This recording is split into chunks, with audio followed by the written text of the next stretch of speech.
Well, welcome everybody. I'm here with my buddy Rob Miller. He's a drag boat guy, and we're here to see his story, hear his story. Tell me a little bit about the boat, Bob. Well, this boat I bought 16 years ago here in Havasu. It was kind of a mess, let's say. It's a 1960 Gustamar. So it's, getting up there in years, not quite as old as me, but close.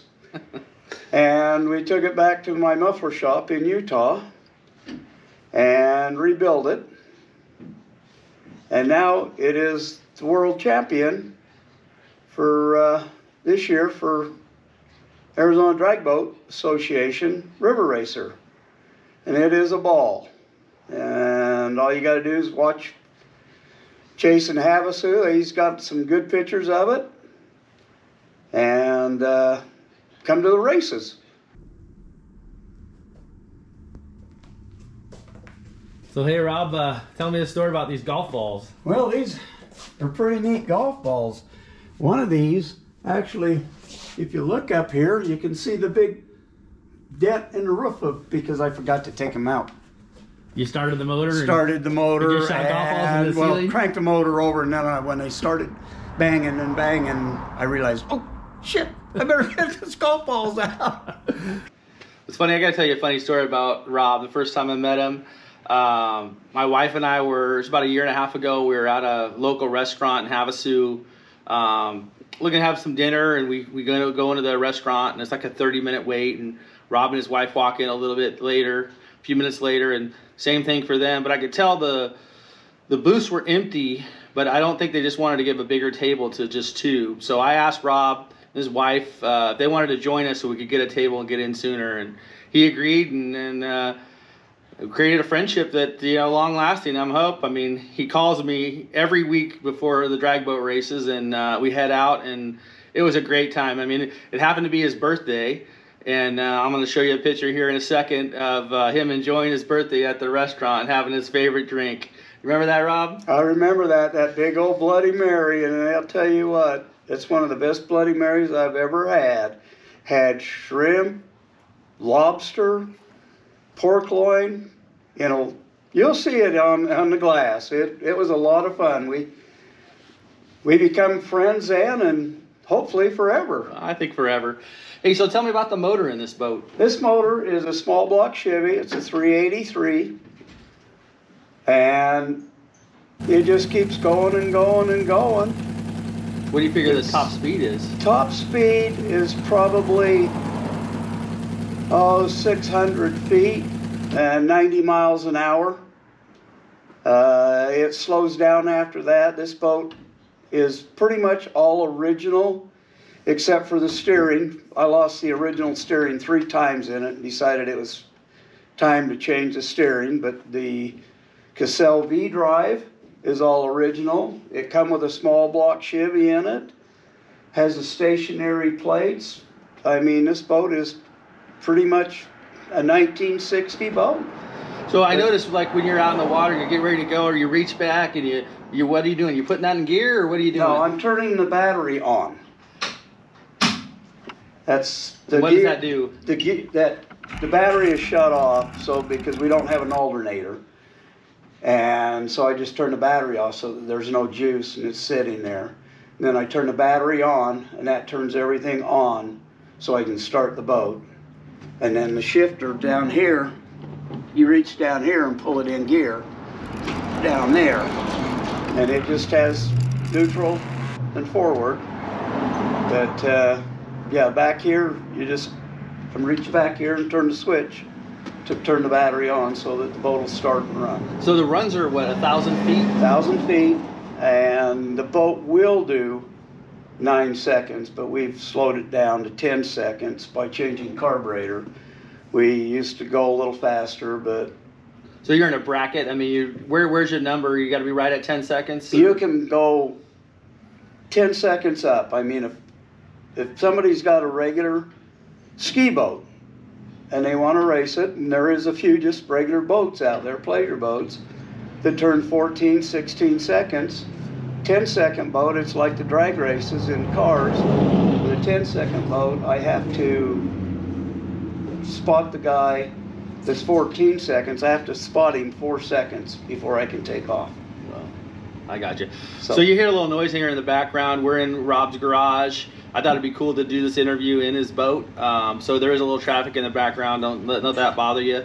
So, hey, Rob, how long you been doing this drag boat racing? I had the boat 16 years. It took us a year and a half to get the boat up and running to where we felt safe in it.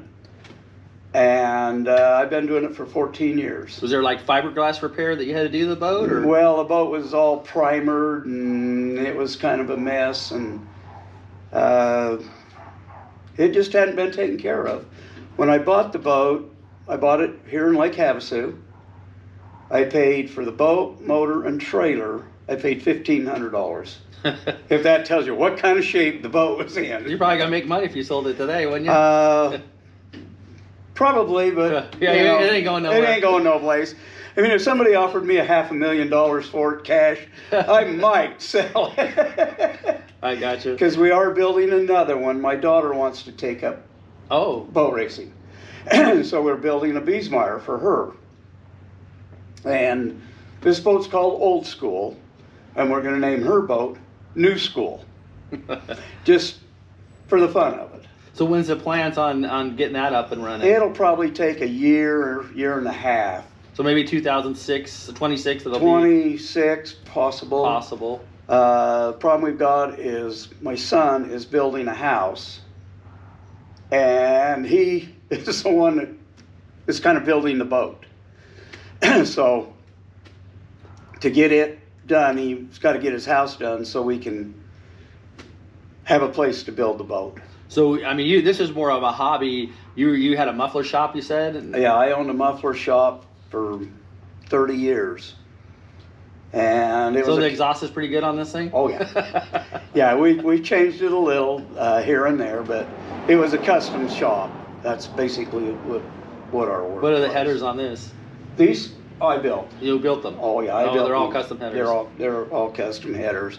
We started with bigger sizes and then went to littler sizes for horsepower rating.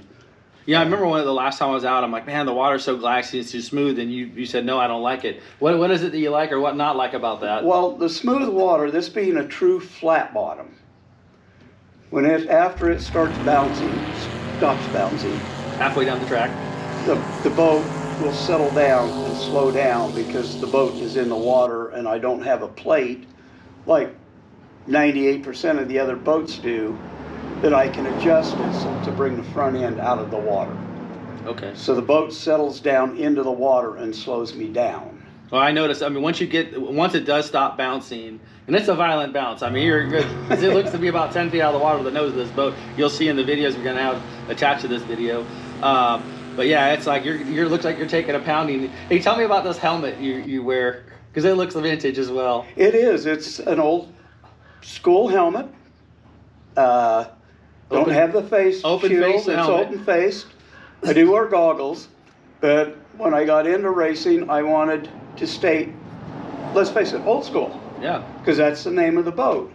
And so we went to Lifeline, and they found me an old school helmet with an open face shield. And his vest matches. How old is that vest?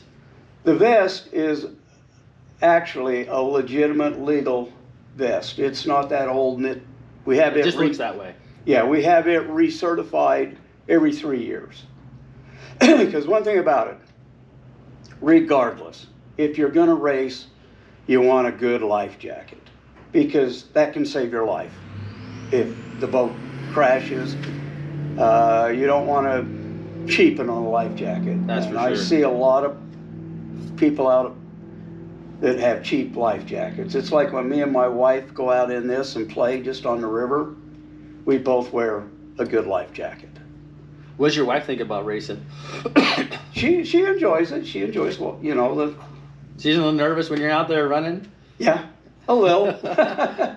But, you know, we'll take the boat out on the river, and that's why we have a full seat in it. And she has her old shit handle there to hold on to. I had a friend that had a boat like this back when I was in high school, and he had the passenger seat backwards. And boy, that was scary to ride. And then I saw pictures of that thing, how far out of the water we were. And I think the handle was loose by the time I got out of that boat.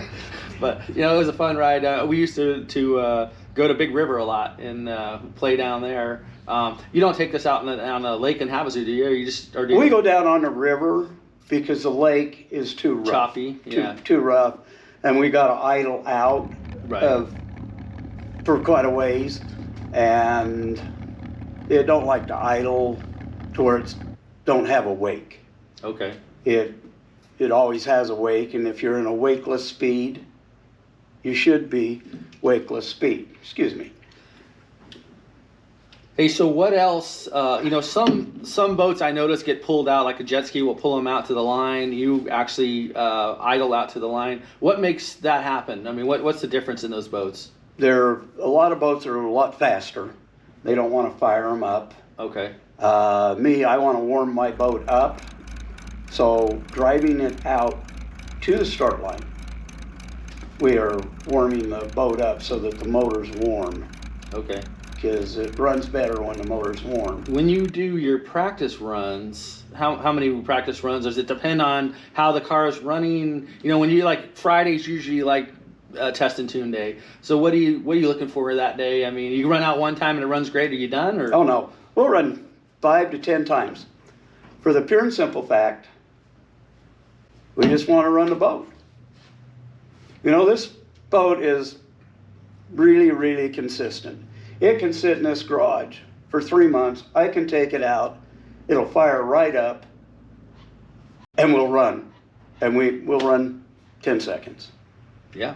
I mean, I've seen you. I mean, you're right there around 10-1 or 10-2, or, you know, I haven't seen you break under 10, which is always a good thing. But sometimes, like say we're at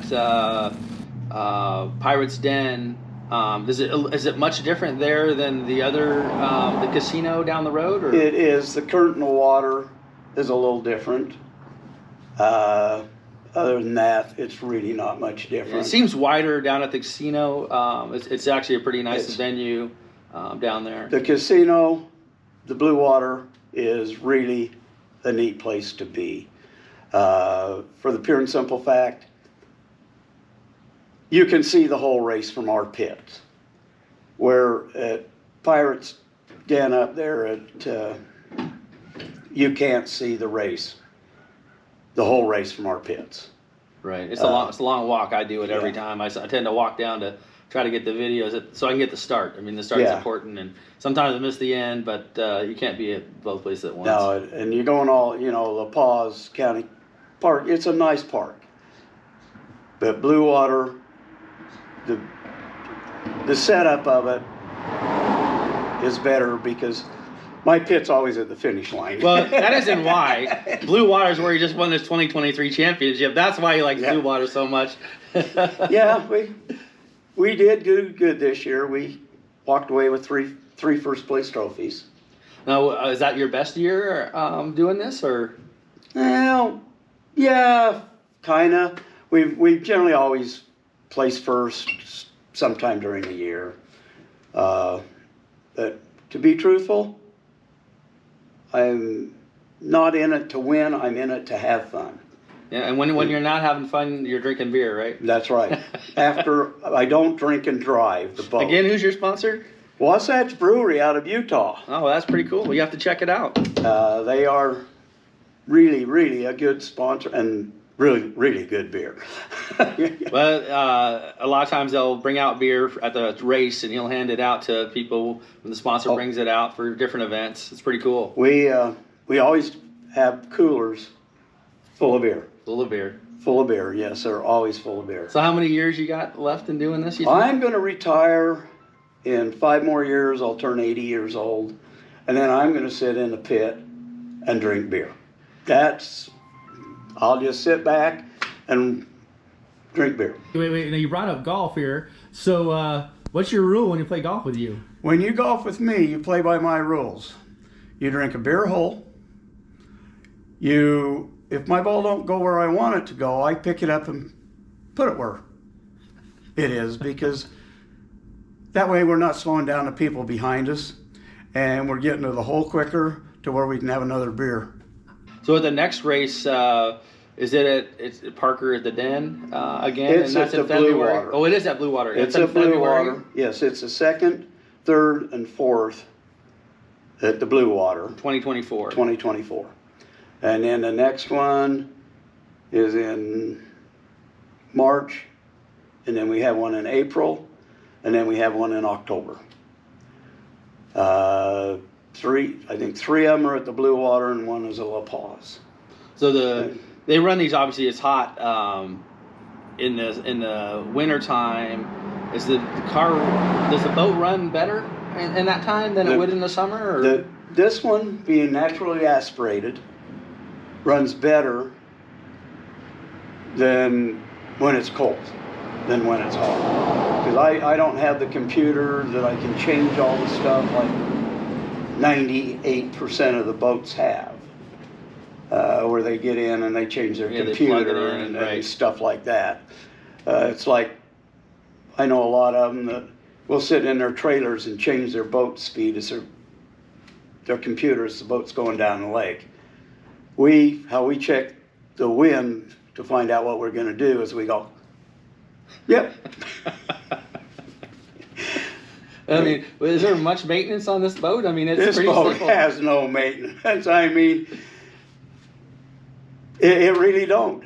This small block, the people that built it for me in Utah did a great job, and Roy Hansen of Hansen Marine takes care of it for me. He's my pit guy, and he comes and changes the oil, and that's about all we do. Maybe every other year we'll change spark plugs. Well, one cool clip that I'm going to add on here is one of the first times I went and met with Rob, I put a GoPro on the back.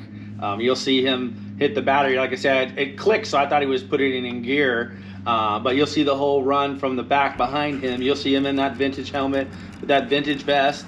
And it's a pretty cool view, and you can see the boat next to him. It was really just a practice run, but just tuning the boat and checking it out. And, you know, it's a fun time if you ever go to the drag boats. I mean, everything happens fast. I mean, you could just be like in the middle of the track. You can see the whole thing. Most of the time, I mean, some places it's free. Some places it might cost you $10 a park, you know, but it's just a good family event. To go, well, like La Paz, they charge you to go in and park in that. The Blue Water, to come into the pits, they will charge you. It helps pay for boat, the renting the park and that, the La Paz, or the Blue Water, and stuff like that. So you will be charged, but you can go down and see all the boats in the pits. Come by my pit. There'll be a sign that says Wasatch Squatters Beer. There's a big white cooler there. Get in it and help yourself. Hey, so you just can't drink beer in my pit. That's kind of one of those rules. But so is every a race like a 3-day event, like Friday, Saturday, Sunday? How does that all work? Most of them are Friday is test and tune. Okay. Saturday is qualifying, and then Sunday's winning. You know what that is in 2023. I mean, shoot, he can brag about this title until like you got about 2 months. I can brag about the title anyway. Yeah, that's true. You know, as old as I am. Oh yeah, the year has changed. He's had plenty of them. I do have my share of titles and trophies. In your daughter's boat, you got. Are you gonna put like a 383 in it as well? It'll be a small block. Okay. But it'll all be computerized and fuel injected. And so more moving parts. That means more problems. Yeah, more right? problems with hers than mine. And she can't beat me. Was she running your class? We're going to set the boat up to run in. So it's going to be the 10-second. It'll be a gap. 10-second boat there. Oh, okay. But we will set it up. But I told her she couldn't beat me. Not until he's in the garage drinking beer. Yeah, and she'll drink beer with me too. So her and her husband. But how many boats? How many classes are there usually when you go to a weekend? I mean, obviously everyone wants to see the like tunnel boats or the capsule boats. Yeah. There's normally about, let's say 8 to 10 classes. Okay. And you'll have your jet skis, are the first, and then river racers, which is the class I'm in. And then you'll have stock eliminator and mod eliminator and quick eliminator and just down the line. You generally go from slowest to fastest. And you'll have your capsule boats. There's generally 2 or 3 capsule boats at every race. I know one of the last time I was there, when a guy in the capsule and said, "Is there a wave down the water?" So they want the smooth water. Yes. Like completely smooth water. Otherwise, they get pretty upset. Those boats are just amazingly fast. I mean, it's crazy to watch. 3 seconds. Yeah. Well, yeah, I think the ones I was watching, they're right around 5 or something. It was just a crazy number. They do have 3-second boats. I mean, 265 miles an hour in 1,000 feet. Yeah. Is a record. So, when the wind comes up, what happens in that kind of situation? If the wind gets rough, the races are canceled. I don't want to get out in the wind. A little ripple, yes, because that keeps my boat to where it's not going down in the water. We set our time, like normally we'll dial in at 10 seconds. If the water smooths down, then we will go into maybe 10.2 seconds or 10.3 seconds because the boat slows down. And that's how we adjust it. Most of them, when they dial in, they don't care if it's choppy or smooth because they have plates they can adjust. Well, do you guys ever run in the rain? No. Not in the rain? You don't want to race in the rain. It hurts your face, believe me. You got to get a new upgrade that helmet. Get a new helmet and put a wiper on it. Well, you're only going 1,000 feet. You don't need it for very long. But yeah, I've had the boat out in the rain, and the rain does hurt your face. Yeah. Well, hey, I want to thank Rob for doing this with me. And I mean, he's just a great guy. I mean, you got to come out to the drags and watch him, watch all the other guys. It's a fun time, fun family event. Thanks for watching. And you can get on Arizona Drag Boat Association, and they are on Facebook, and they will have when the races are going to be and where they're going to be. And they're great people, the people that put it on. And I'll share this video with them. I do share a lot of videos on their site and Facebook, so it'll also be on there, my YouTube, my Chasing Havasu Instagram. I'll have a variety of stuff like that. So check it out. Thanks for watching. Have a beer. Thanks, buddy. Thank you. Start the motor either because I have dents in my. I don't want to start I already have the video. I have dents in my roof. From starting the motor? Yeah.